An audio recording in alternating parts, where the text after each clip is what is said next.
Alors tout à l'heure, je vous parlais d'une anecdote de ma vie que j'étais contente de raconter à plus de 600 personnes, plus les personnes en ligne. Mais c'est pour le thème de cette conférence, c'est bien la question de la justice, pour une justice mondiale. Et quand on parle de justice, on sent profondément, au fond de nous, une injustice. Et qu'est-ce qu'on peut faire pour ça? Et c'est plus on a d'énergie, d'injustice, qu'ensuite on va avoir de l'énergie pour agir. Et donc moi, je cherchais, suite à mon expérience, qu'est-ce qu'il fallait faire? Parce que ce qui m'énervait le plus, c'est que finalement, ce que j'avais constaté, c'est que les gens, ils n'avaient juste pas les moyens de faire ce qu'ils voulaient de leur vie. C'était vraiment ça le problème. Et en tant qu'agronome, je me suis rendu compte assez vite que c'était un problème de prix. C'était le prix auquel étaient achetés leurs produits. Quand ils les vendaient sur les marchés, il y avait un problème. Les prix ne couvraient pas tout le temps les coûts de revient. Et quand on regarde les marchés agricoles dont parlait tout à l'heure José, on se rend compte que les courbes, elles font comme ça. Et le prix minimum garanti pour vivre, il est comme ça, au milieu. Alors les bonnes années, les agriculteurs en Bolivie, mais en France, c'est la même chose, ceux qui sont directement connectés aux marchés internationaux, ils sont contents, ils ont un revenu, mais les années d'après, ils ne savent pas s'ils vont pas être sur une courbe comme ça et avoir un revenu très très bas et qui ne va pas couvrir leurs coûts de production et donc ils n'auront pas les moyens de vivre et puis d'investir pour évoluer dans leurs pratiques agricoles, etc.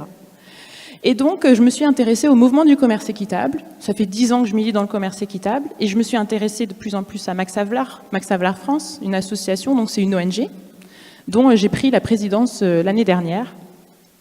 Donc c'est une ONG qui rassemble des consommateurs engagés, comme moi, mais aussi d'autres ONG, comme Ingénieurs sans frontières ou le label FSC, qui fait le même travail que nous, mais dans les forêts.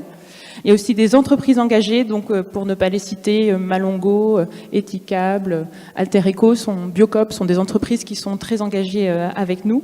Et puis il y a des personnes expertes. Tous ces gens-là portent cette association française. Mais on est dans un mouvement international qui s'appelle Fairtrade International. Et en fait, on est 22 ONG de la même manière qui, dans notre pays, sensibilisons au fait que ce serait mieux et qu'il y a des possibilités pour les consommateurs, pour donner un prix garanti aux producteurs. Tout ça, c'est venu d'un prêtre qui habite au Mexique, dans le Chiapas, dont j'ai entendu malheureusement parler hier aux informations pour le séisme qui a eu lieu. Je n'ai pas encore eu de nouvelles de ce qui s'est passé. Il vit depuis très longtemps avec des producteurs de café. À la fin des années 90, il se dit, il est hollandais d'origine, et il s'est dit, est-ce qu'on ne pourrait pas faire un label qui garantirait aux consommateurs là-bas, à l'autre bout de la planète, ce dont disait Arthur tout à l'heure, qu'ils étaient si loin de nous, mais en même temps, quand on boit notre café, le producteur du café, il est finalement tout près. Et est-ce qu'on ne pourrait pas faire en sorte de garantir aux consommateurs que le prix qui a été payé au producteur couvre les coûts de production et lui permet de vivre? Et c'est comme ça qu'a démarré ce label. Le label Max Havelaar, que certains connaissent, j'espère, dans la salle, un espèce de bonhomme vert et bleu avec un petit truc noir. Je n'ai pas amené le symbole. Et c'est comme ça qu'il a démarré. Et donc en France, il y a une ONG qui s'est intéressée, qui s'est dit, tiens, mais ils font ça aux Pays-Bas, on pourrait faire ça en France. Et ça s'est multiplié dans plusieurs pays dans le monde, jusqu'à qu'aujourd'hui, on soit ces 22 pays qui développent ce label. Alors quand on veut faire un label, quand on est une initiative issue de la société civile, quand on veut faire un label, il faut qu'on définisse un cahier des charges. C'est-à-dire, une entreprise peut mettre le label sur son produit quand elle suit le cahier des charges. Et ce cahier des charges, il faut qu'il soit vérifié. Et pour être sûr qu'il n'y ait pas de problème, il faut que celui qui vérifie, ce ne soit pas celui qui écrit le cahier des charges. Et donc, il y a une organisation internationale qui s'appelle FOCERT et qui vérifie que le cahier des charges est bien appliqué par les entreprises qui mettent le label sur le produit dans nos pays. Qu'est-ce qu'il y a dans le cahier des charges? La première chose, il y a un prix minimum garanti qui est construit entre les producteurs et les entreprises. Parce que les entreprises ne sont pas toutes très méchantes. Il y a des entreprises, même toutes les entreprises sont des groupes humains. Donc quand on a une entreprise comme Malongo de 500 personnes, comme Ethicable de 50 personnes, on peut se dire que là, c'est facile de faire passer l'éthique. Mais quand on a une entreprise comme Carrefour de 50 000 personnes dans le monde, on peut se dire que ça peut être plus compliqué. Ça ne veut pas dire que tous les salariés de Carrefour sont d'accord avec la politique d'achat de Carrefour en général. Mais il y a des personnes à l'intérieur qui aimeraient bien que ça change, mais ils sont 1/50 millième et c'est beaucoup plus compliqué. Et donc à Carrefour, on a trouvé des gens qui étaient intéressés pour essayer de transformer aussi les entreprises. Et donc, un prix minimum garanti qui est concerté entre les producteurs et les entreprises qui veulent acheter, et donc avec toujours une étude sur le coût de production pour être sûr qu'il y aura le prix minimum garanti et qu'ils auront les moyens de vivre, mais j'insiste aussi de se développer. Parce que derrière développement, on peut penser à changement de pratique. Et il y a plein de producteurs dans le monde, je pense que cette salle, j'ai vu les conférences d'hier en ligne, il y avait une salle qui était assez sensibilisée à l'agriculture biologique. Il y a beaucoup plus d'agriculteurs dans le monde que ceux qui le sont, qui voudraient être en bio. Mais comment voulez-vous vous dire? Imaginez, vous faites votre métier. Vous avez tous un métier. Et on vous dit maintenant, il faudrait que tu fasses autrement. Par contre, tu n'as pas de moyens pour le faire, parce que tu n'as pas de revenus en fait. La moyenne du salaire français des agriculteurs, c'est 300 € par mois, si j'ai bien entendu hier. Donc, mais par contre, il faut que tu deviennes, que tu passes en bio. Donc, il faut que tu te formes parce que tu sais pas comment on fait. Il faut que tu changes d'outils parce que tu n'as pas les bons outils pour ça. Il faut que tu changes ton réseau aussi de commercialisation. Mais tout ça, tu n'as pas les moyens pour le faire, mais il faut que tu le fasses.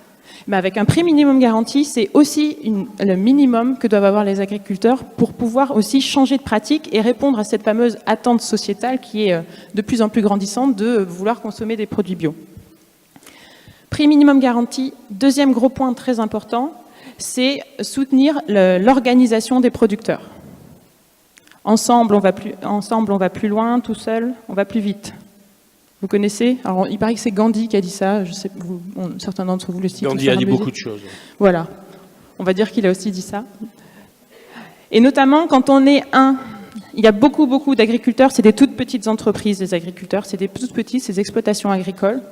Et donc, on va vendre sur les marchés internationaux, quand on est producteur de café, de thé, de bananes, de cacao, et qu'on vend tout seul sur les marchés internationaux, on n'a pas de pouvoir de négociation.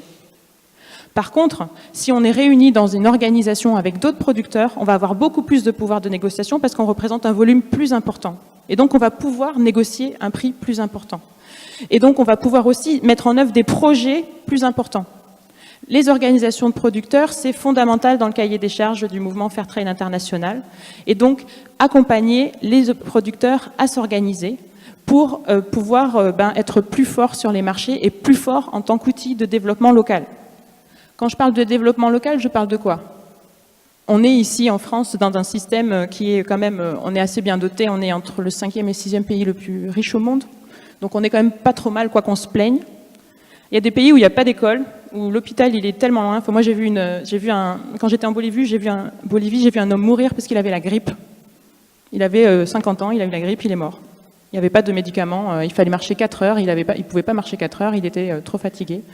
Et donc, les organisations de producteurs vont faire bien plus qu'elles font ici, elles vont aussi être structurantes pour le développement local, construire des écoles, construire des postes de santé, etc., etc. Et puis, les organisations de producteurs vont aussi permettre aux producteurs de ramener la valeur ajoutée au niveau du pays. J'ai un exemple, Cepi Café a construit des ateliers de séchage et de dépulpage des grains de café directement au niveau de la coopérative, donc c'est plus un acheteur qui l'achète et qui après fait la transformation, ils vendent déjà le produit transformé. Et donc comment les organisations de producteurs sont favorisées dans le cahier des charges du label Fairtrade Max Havelaar? C'est avec une prime de développement qui est versée par tous les acteurs économiques qui mettent le label. Ils vont verser une prime de développement ensuite aux organisations de producteurs. Et dernier volet, puisqu'on parlait de la partie écologique, qui est très importante et qui est très importante pour moi. Et c'est toujours cette question qu'on a dans le mouvement du commerce équitable largement. C'est est-ce que le commerce équitable doit récompenser ceux qui sont passés en bio ou est-ce qu'il doit inciter à passer en bio?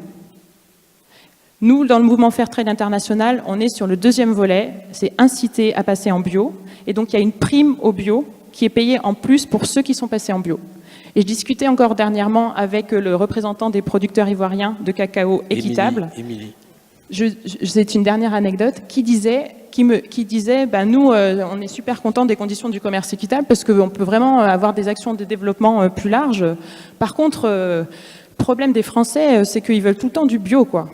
Et bien c'est là où nous aussi, on doit dire aux producteurs, oui, mais Et c'est aussi à vous mettre en dynamique, de faire évoluer vos pratiques. Regardez, maintenant, vous avez des moyens, vous avez un prix minimum garanti, vous avez des organisations de producteurs qui peuvent vous proposer des formations, vous pouvez élaborer des formations, et la transition dont parle notre cher ministre, la transition, c'est long, ça fait des dizaines d'années, et les producteurs ivoiriens aussi peuvent continuer.